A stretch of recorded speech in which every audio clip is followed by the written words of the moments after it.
presentations as well. Just give me a moment.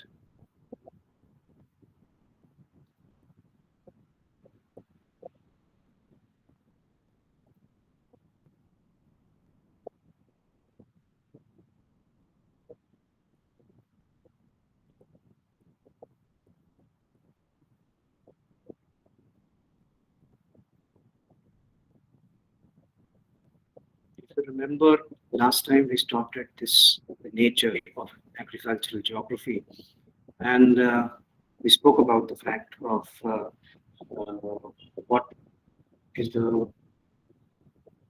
say the nature of applications as far as agricultural geography is. It studies the application of chemical fertilizers and implements, the nature of implements used, and also agricultural activities based on chemical fertilizer or biofertilizers and green manuring, which is the latest trend these days. Agricultural geography investigates if agriculture is based on irrigation or on dry land farming. I said this last time also that more than 60% of Indian farming is dry land farming. Dry land farming is basically all that farming which is exclusively based on rainwater rather than any water from the surface of the earth picked up and poured onto the respective fields. Yes. Whether agricultural activity is compatible with climatic conditions. You'll see that there are strange practices happening these days for the mere sharing of profit or increasing of profit. Now, if you're going to do that, okay, the next point becomes more valuable. That's whether the type of agricultural activity is compatible with the ecosystem as well.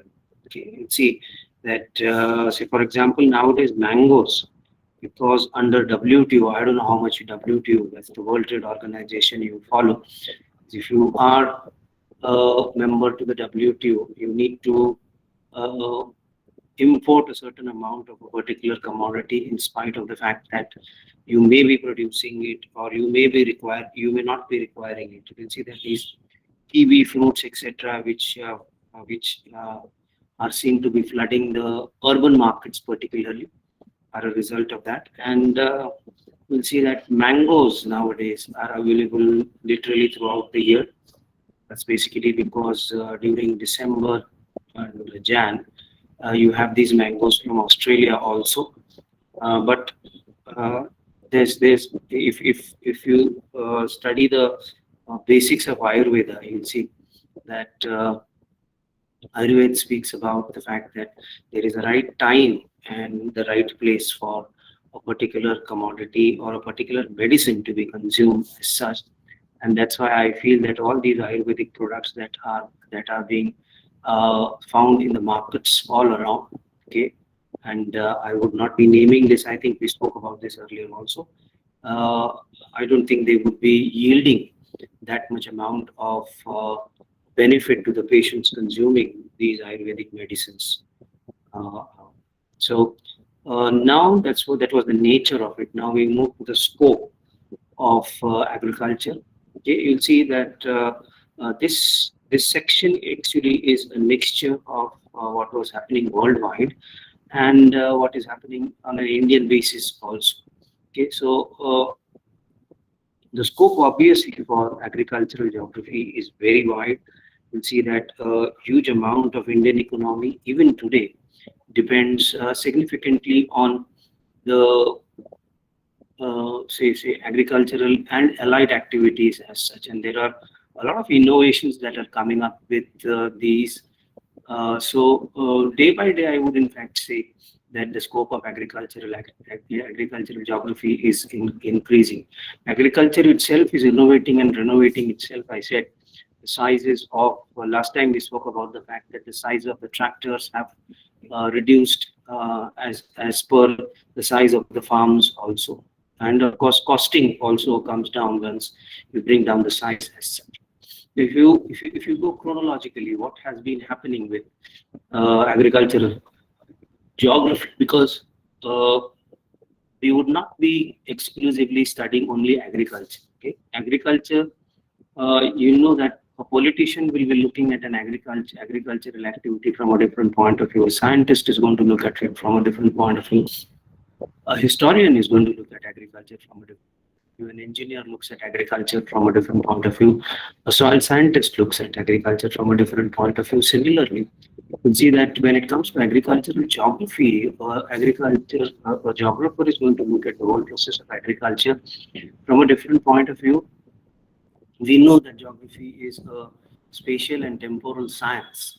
As a consequence, you'll see that in the 1930s and 1940s, that's around 80 years ago, 80, 90 years ago, the main focus of agriculture was on production of food grains, in the sense that geography was not helping in production, but then where do food produces come from, where are they produced, and so on and so forth.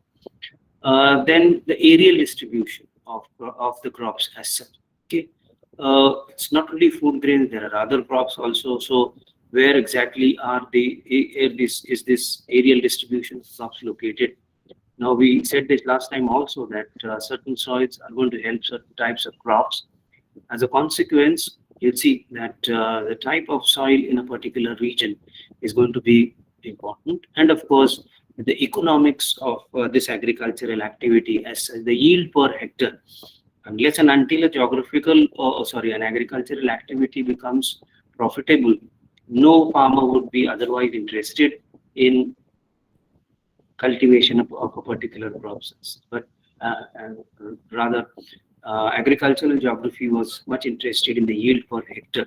One reason for that is the growing population of the world during these phases also. And remember, 30s and 40s is basically the period between the two world wars. Okay?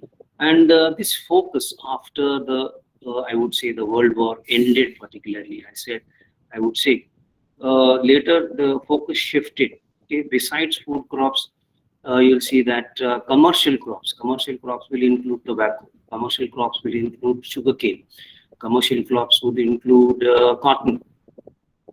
There could be a long list of crops as such, but I'm just giving you.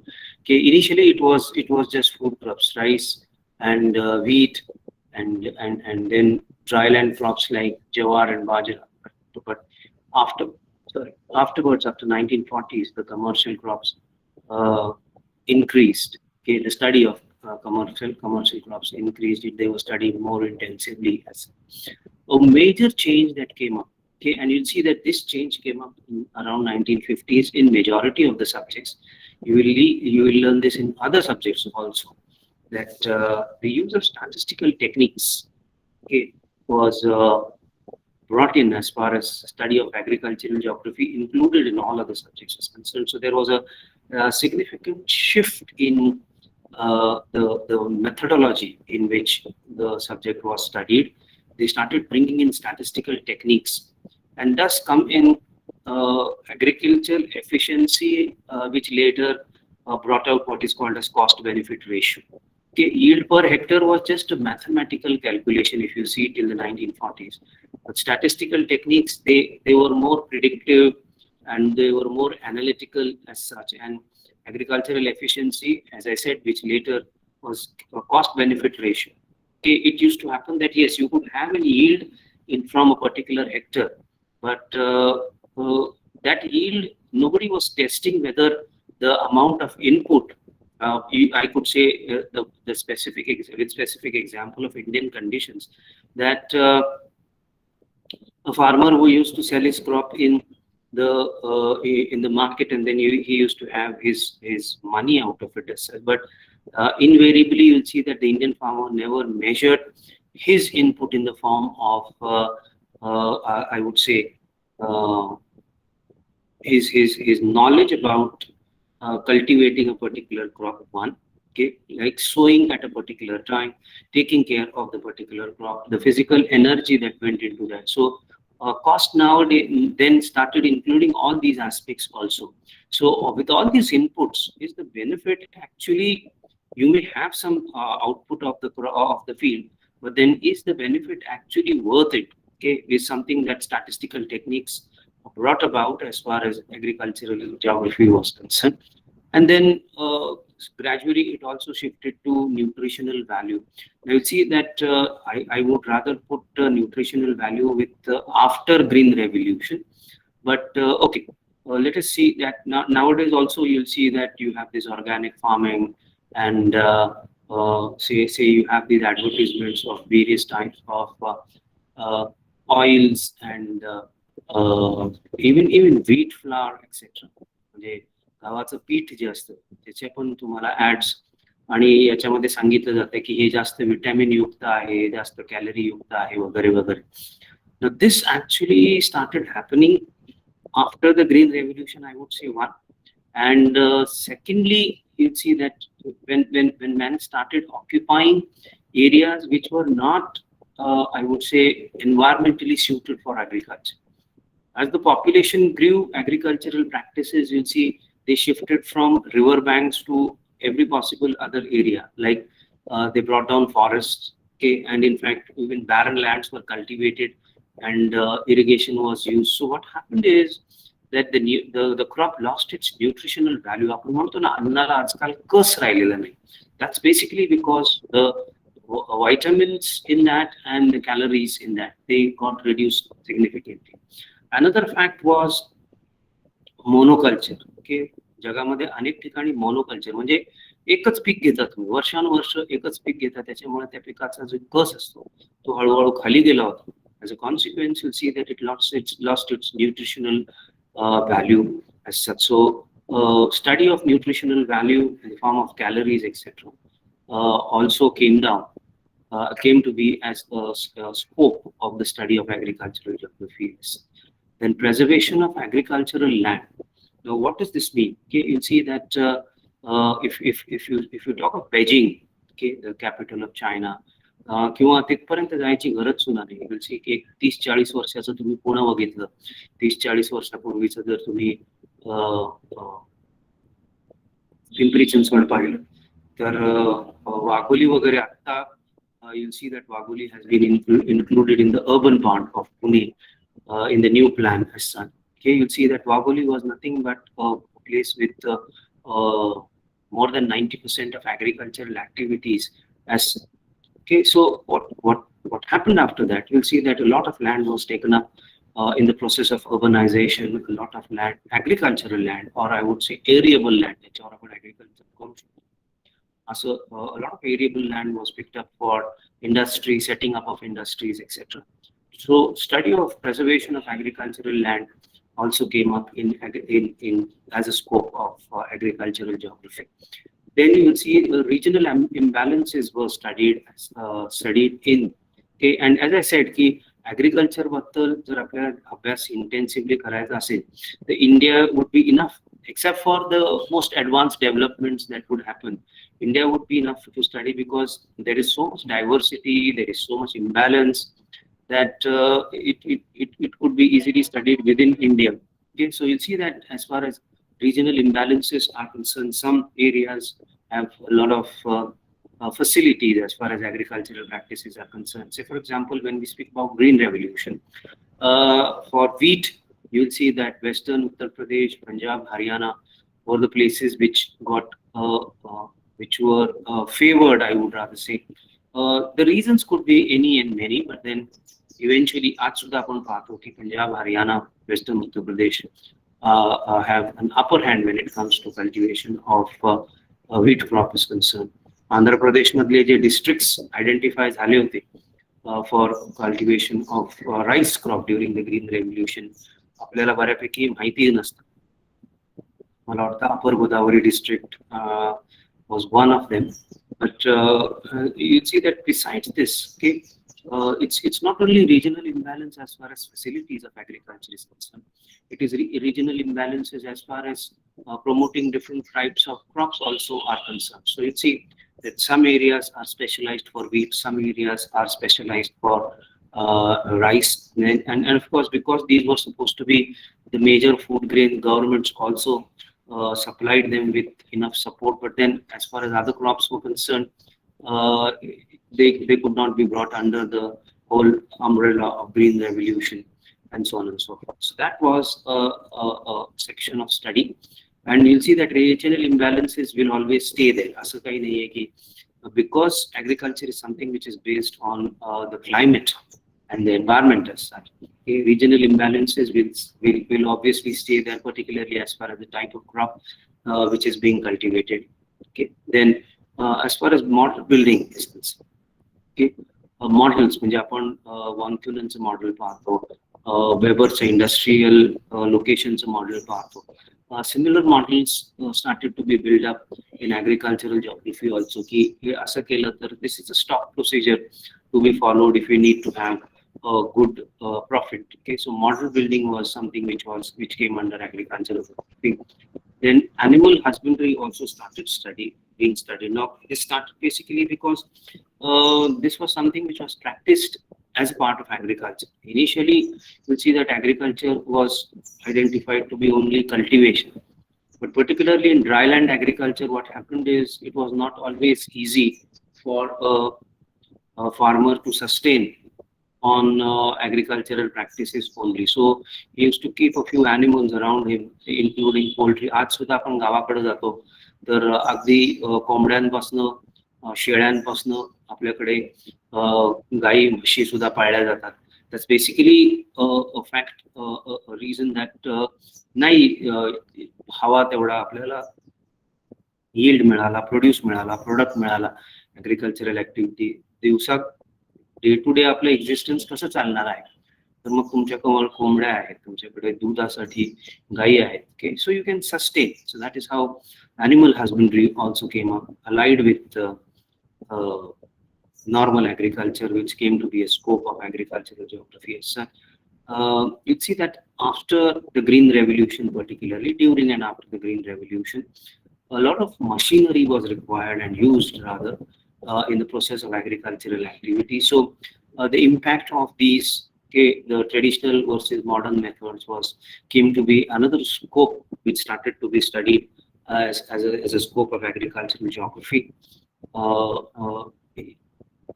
That's traditional versus modern methods as such, which was giving you a better output. Are modern methods more intensive?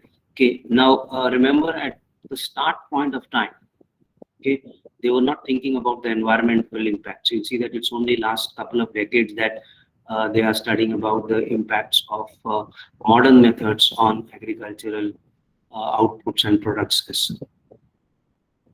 Green Revolution is something that happened very say it's now again it's very difficult to label Green Revolution as a positive thing to have happened for agriculture or a negative thing that has happened to agriculture. But given the moment of time that it started in Mexico, and then you see that it spread all over the world, and of course India also is such.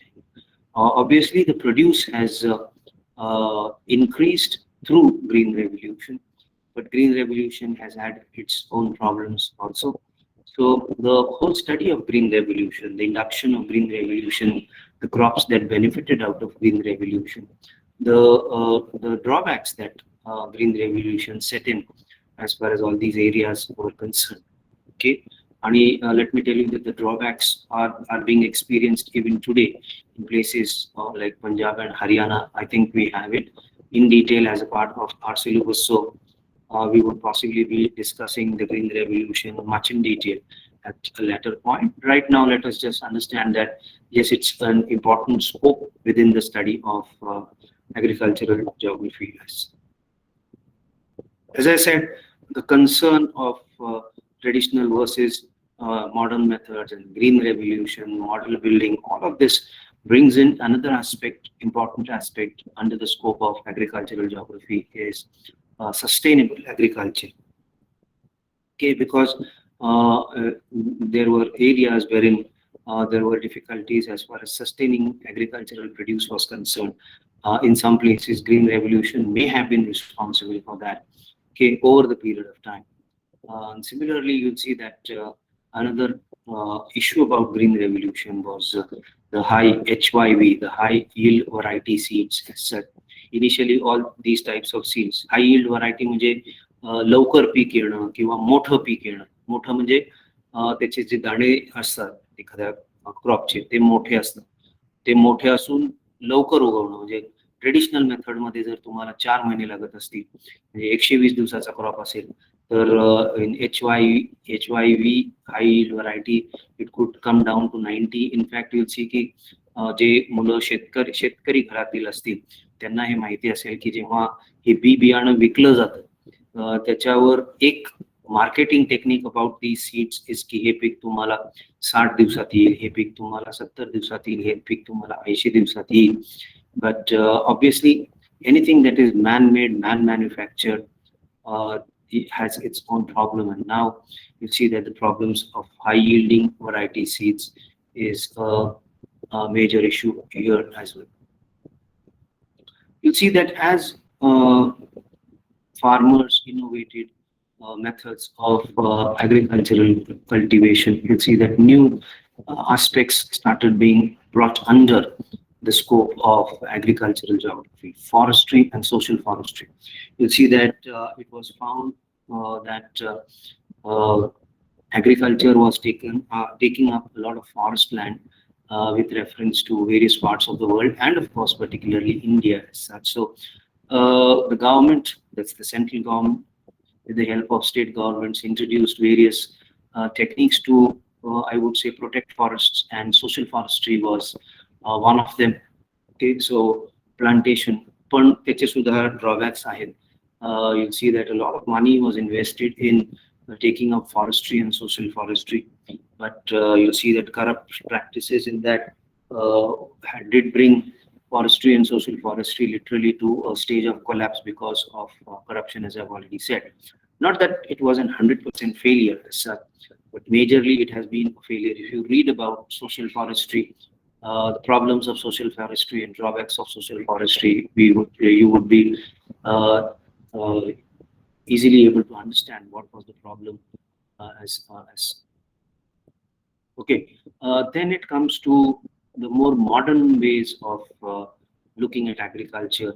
Okay, you see that marketing, as farmers diversified from food crops to other crops, particularly when it came to perishable crops or crops which had a smaller shelf life. Shelf life म्हणजे हे products जे आहेत याचे हे तुम्ही फार तर फार आठवडा ठेवू शकता, फार तर फार गहू आणि तांदूळ किंवा धान्याचं तसं नसतं की तुम्ही ते पोत्यात भरून ठेवले आणि ते किड्यांपासून तुम्ही व्यवस्थित ठेवलं तर it could stay there for months together.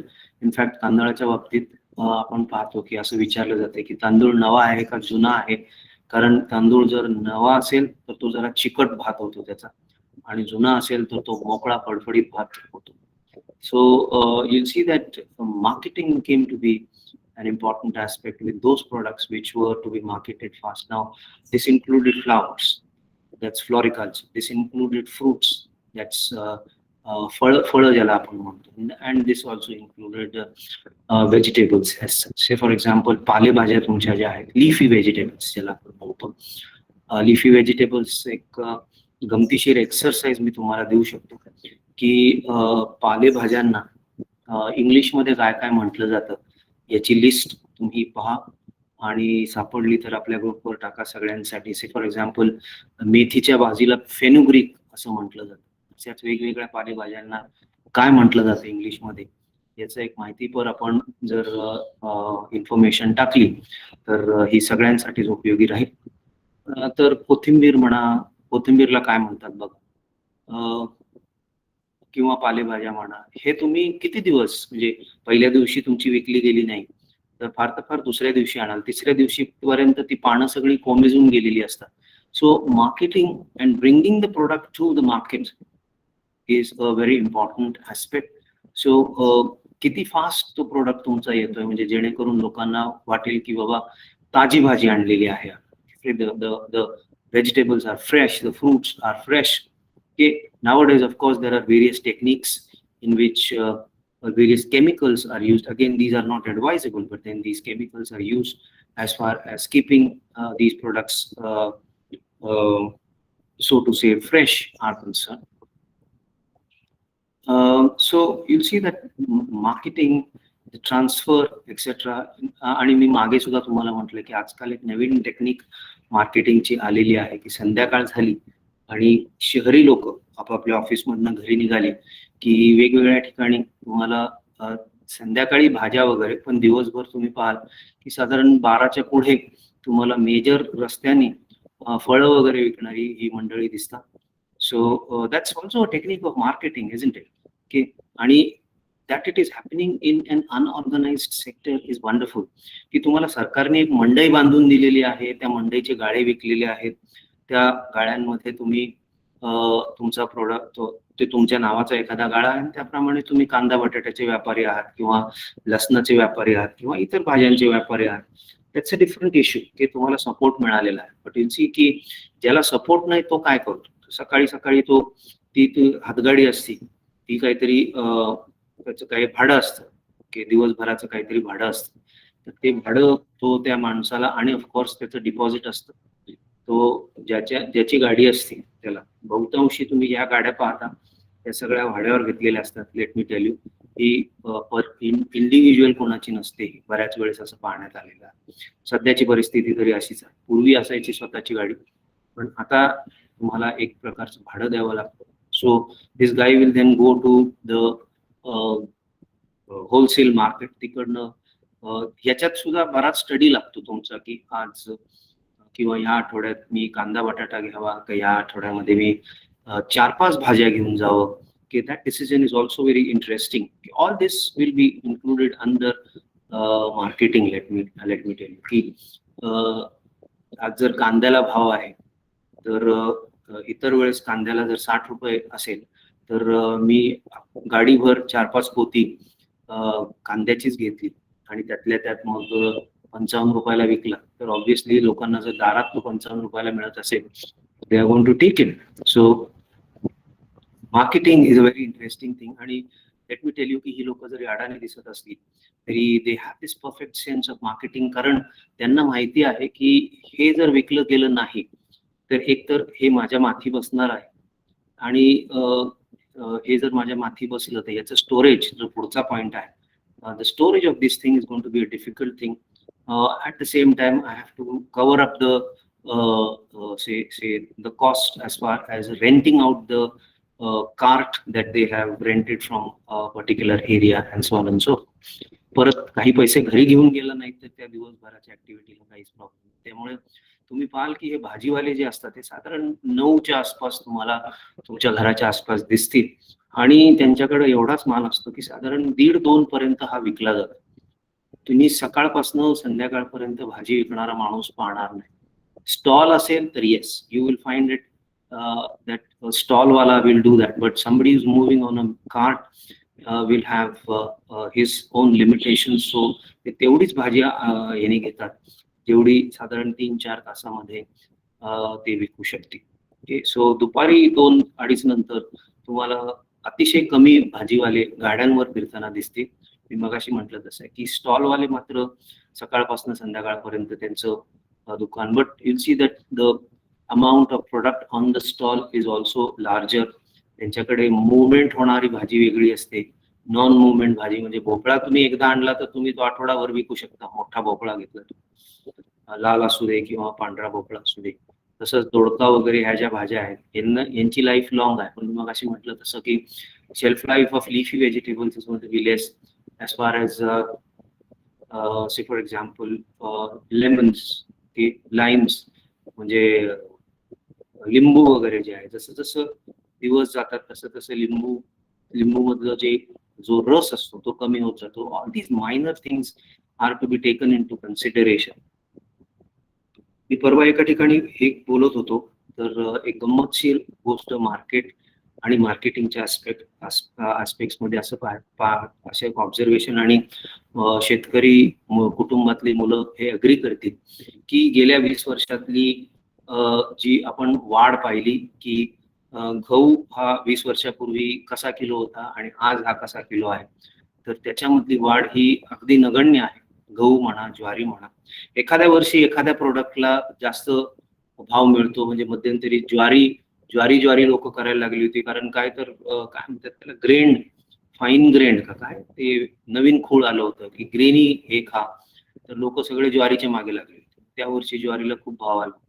But overall average out जर केलं तर these products have had a very meager amount of increase as far as the cost is concerned.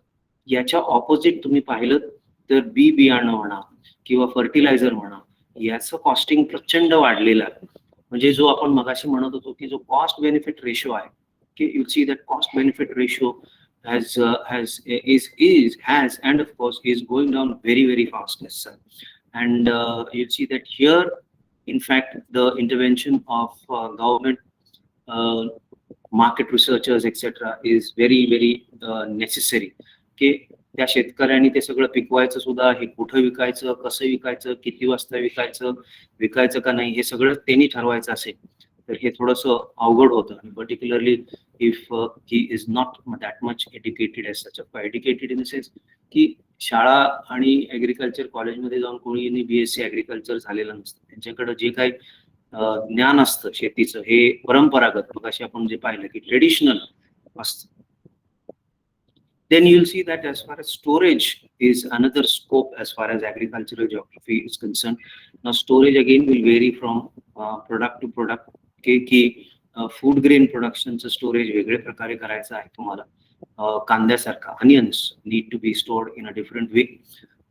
Then you will see that something like which is very perishable like a mango की याचं plucking की याची ते फळ जे तोडणं आहे ते packing करणं आहे, ते मार्केटपर्यंत पोहोचवणं आहे. बऱ्याच वेळेस तुम्ही पाहता की जर तुम्ही पाहिलं असेल की कोकणात आंब्याचा सीझन सुरू होतो किंवा आंबा जेव्हा झाडावरनं तोडला जातो हा बऱ्यापैकी हिरवा असतो, कारण त्यांना माहिती आहे की हे पॅकिंग होऊन शहरापर्यंत पोहोचून घरापर्यंत पोहोचेपर्यंत it's going to take some time.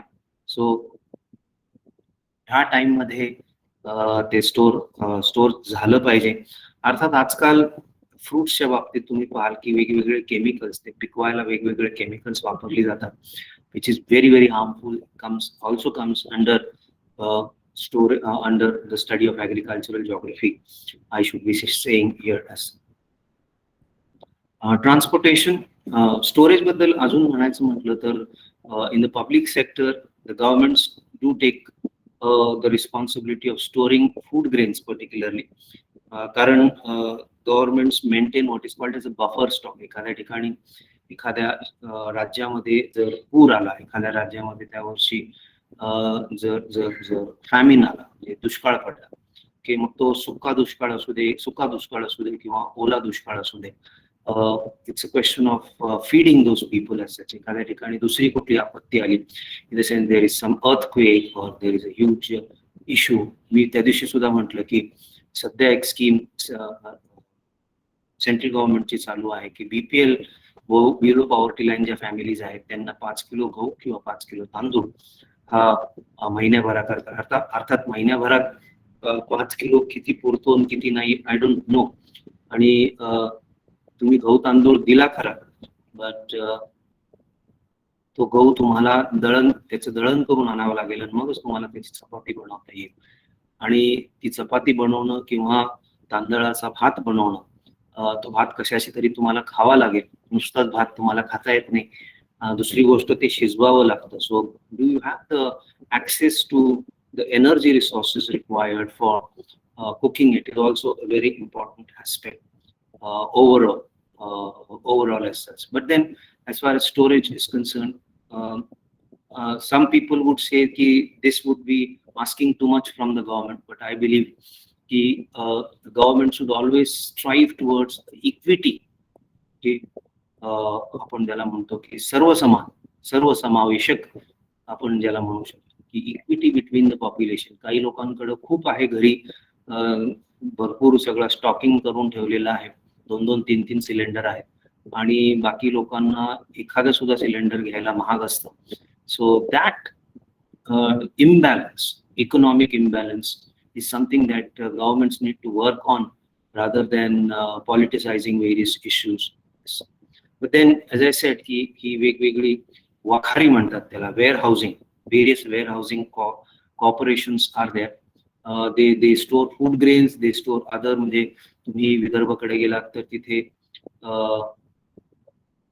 काय म्हणतो आपण ते कॉटन कापसाच्या वखारी आहेत, किंवा इथे नाशिक विशिक एरियामध्ये आपण पाहतो की कांद्याच्या चाळी किंवा कांद्याच्या ऑफकोर्स ते प्रायव्हेट सुद्धा आहेत, पण कांदा विकत घेऊन ठेवण्याचं मला वाटतं नाफेड हे विकत घेऊन, मी चुकत असेल तर I would like to be corrected also, because I always maintain that I have spent majority of my life in I would say 99% of my life in an urban area. So I could at times go wrong as far as my analysis about and my information about agriculture is concerned. So you could just add in where I stand to be corrected also. So storage of these different types is very, very important. किंवा एखाद्या गावामध्ये जर पूर येणार असेल तर त्या गावाच्या शेतकऱ्यांचं जे स्टोरेज मटेरियल आहे त्याचं आपण काय करणार आहोत, किंवा त्याचं तिकडचा कलेक्टर काही टेहाळणी करून हे जरा शिफ्ट करा वगैरे वगैरे. So storage of different types. Then storage dependent on shelf life, की काही गोष्टी आपण अनेक दिवस ह्या ठेवू शकतो, काही गोष्टी लवकरात लवकर डिस्पोज व्हायला पाहिजे. गोष्टी म्हणजे काही प्रोडक्ट्स. ओके, आणि हे जर डिस्पोज करायचे असतील तर the next point is transport. Okay, you see की मागे सुद्धा मी म्हटलं की when it comes to transportation there is आत्ता आपल्याकडे गावांची कनेक्टिव्हिटी मेन रोड्सला वगैरे झालेली आहे. There was a time where it was very difficult to bring your produce all the way to the market. तर सोडाच मेन रोड पर्यंत आणणं सुद्धा हे बऱ्यापैकी आय वुड से जिकरीचं काम असायचं.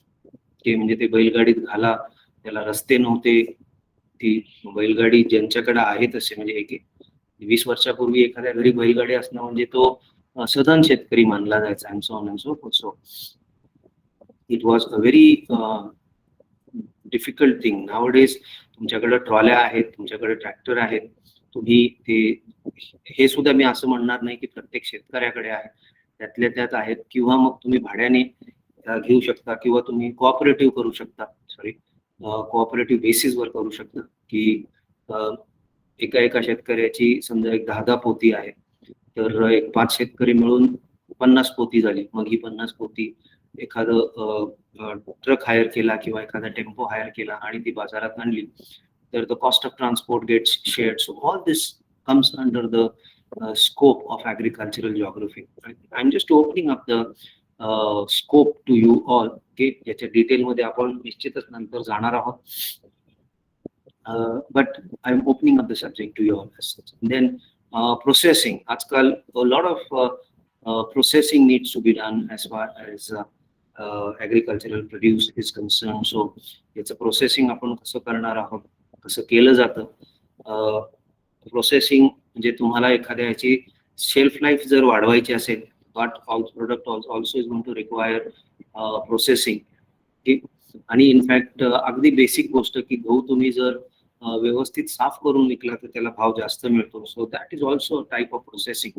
तुम्ही आहे तसा गहू विकत नाही आहात, तुम्ही त्याचं जे कवच आहे ते काढून घेताय, त्याच्यानंतर तुम्ही तो साफ करता, तर त्याच्यामध्ये खडे आणि माती असण्याची शक्यता असते. असं करून तुम्ही त्याची व्हॅल्यू वाढवता. Okay, now this is one thing. You will see that all of this is tends to get further improvised as the products change. You will see की तुम्ही कधी एखादा फळं किंवा फुलं विकणारा जर पाहिलात सकाळी सकाळी, तो काय करत असतो, आदल्या दिवशीची जी काय म्हणतो आपण कोमेजलेली पानं असतात ती जरा उपटून, म्हणजे ती अशी साईडला करताना आपल्याला दिसते की पाकळ्या ज्या असतात फुलांच्या आदल्या दिवशीच्या कोमेजलेल्या, तो हे करत असतो. किंवा कोबी असतो त्याच्यातला थोडासा सुकलेला जो पत्ते असतात ते बाजूला करत असतात. हे सकाळी सकाळी हे लोक सगळं करत असतात. किंवा फ्लावर असेल तर त्याचे जे साईडचे वाढलेले हे असतात ते सुद्धा ते तुम्हाला चॉपिंग करताना दिसतं. So all this accumulates to add value to the particular produce. Then watershed management, you'll see ki water is an important aspect when it comes to agriculture as a practice. So agricultural geography includes watershed management in the sense ki जिथे तुम्हाला completely पावसावर अवलंबून राहता येत नाही किंवा वेगवेगळ्या schemes गव्हर्नमेंटच्या येऊ घातलेले आहेत, ते वॉटर सप्लाय कसं असणार आहे, असलेलं पाणी रिसायकल तुम्ही कसं करणार आहात, वॉटर हार्वेस्टिंग करणार आहात किंवा नाही. हे वॉटर हार्वेस्टिंग तुम्हाला उपलब्ध करून देणं, त्याची टेक्नॉलॉजी उपलब्ध करून देणं, all that comes under watershed management, which again comes under the scope of agricultural geography. Food supply, population growth versus development, हा सगळा तर स्कोप आहेच. you'll see that food security हा गेली दोन दशके परवलीचा शब्द आहे मी म्हणेन. It's not that before that it was not, but then food security is something which is spoken about around the globe and of course in India, ki in case of any eventuality, do we have that much of food to be supplied to the population? And then at an international level वर जेव्हा agriculture and agricultural products देवाणघेवाण होते, trading होतं, त्याच्यामध्ये world trade ऑर्गनायझेशनचा काय role असतो, जागतिकरण ज्याला आपण globalisation म्हणतो, what is the role of globalisation is also something that tends to be studied is as a scope of geography as such. The next point is significance, but obviously we don't have time for that because I need to check on a few things. So I'll stop sharing here and I will end my presentation here. I see that not many students have joined. Let me see now. मगाशी किती मुलं होती? 1 2 3 4 5च मुलं होती. आता ती वाढून किती झालेली आहेत? उषा वसावे जॉईन झालेले आहेत आणि आकांक्षा चव्हाण.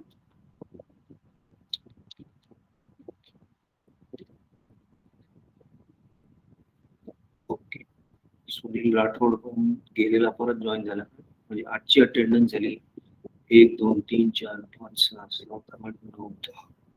1 2 3 4 5 कसे आहे? प्राजक्ता जाधव जॉईन झालेले आहे, तुषार कोथुळे जॉईन झालेले आहे. Okay, then Yogesh Salve, okay, Rohit Gaikwad join झालेले, अक्षय आरगुडे जॉईन केले, ऋषिकेश अगलाल,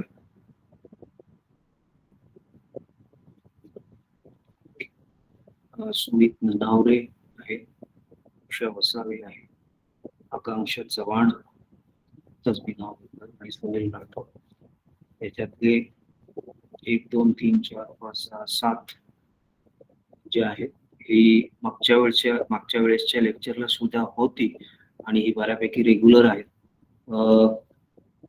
मला प्राजक्ता जाधव, योगेश साळवे आणि आकांक्षा चव्हाण यांना असं विचारायचं आहे की तुम्ही फक्त जेव्हा मी असं अनाऊन्स करेन की तुमची टेस्ट आहे आज, अशाच दिवशी जॉईन होणार आहात. तुम्हाला बाकीच्या थिअरी लेक्चर्स मध्ये इंटरेस्ट नाही असं समजायचं का? मी शुभम सातव आज जॉईन होऊ शकलेला नाही आणि पूनम भारमल सुद्धा, भामरे सुद्धा आपल्या याची आहे मला वाटतं ऍग्रिकल्चरल जिओग्राफीची, कारण अशी एक सगळी मुलं आपली आहेत घरी. ऍक्च्युली टेस्ट वगैरे हीच टेस्ट घेणार होतो की मी जेव्हा टेस्ट अनाऊन्स करतो तेव्हा किती लोक याच्यावर लगेच येऊन ते आज चला बाबा टेस्ट आहे म्हणून आज अटेंड करूयात अशा